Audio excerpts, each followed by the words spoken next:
Hi, me again, Rob Barron, and second day of our week, looking at friendship in the Bible.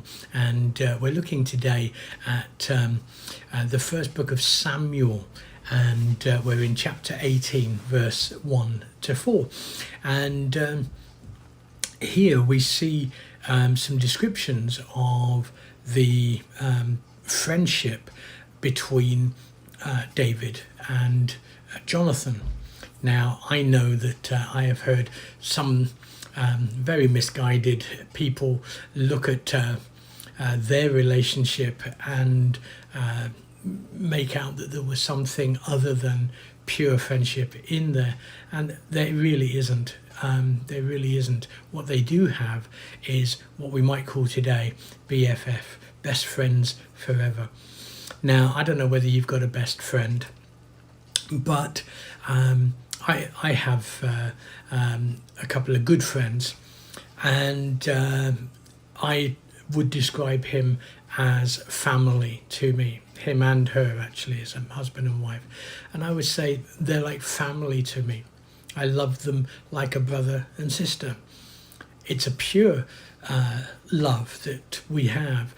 And I find it very interesting because when we look in this passage, we see an incredible description of their relationship when it says that Jonathan and David, became in one spirit together. That's such a fantastic description of a really true, close relationship.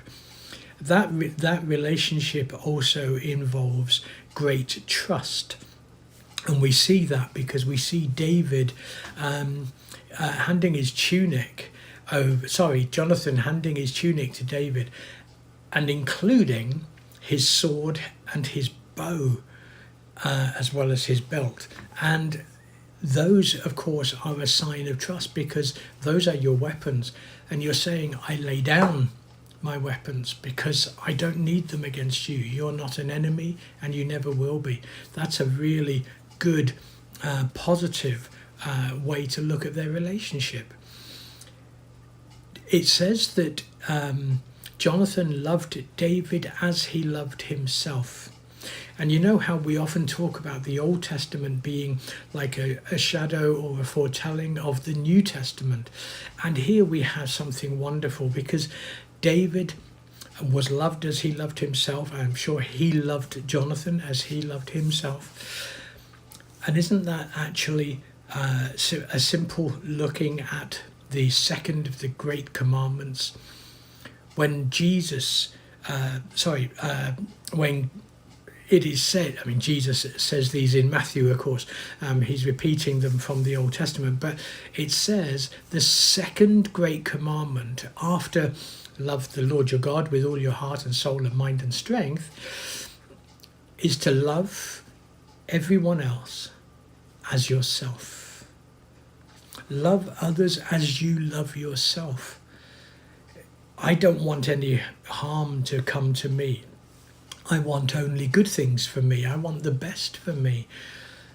And so I want that for my friends too.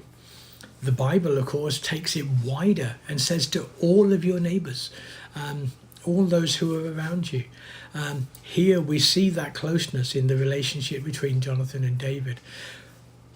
But a relationship between me and my best friend is something very precious and something very important.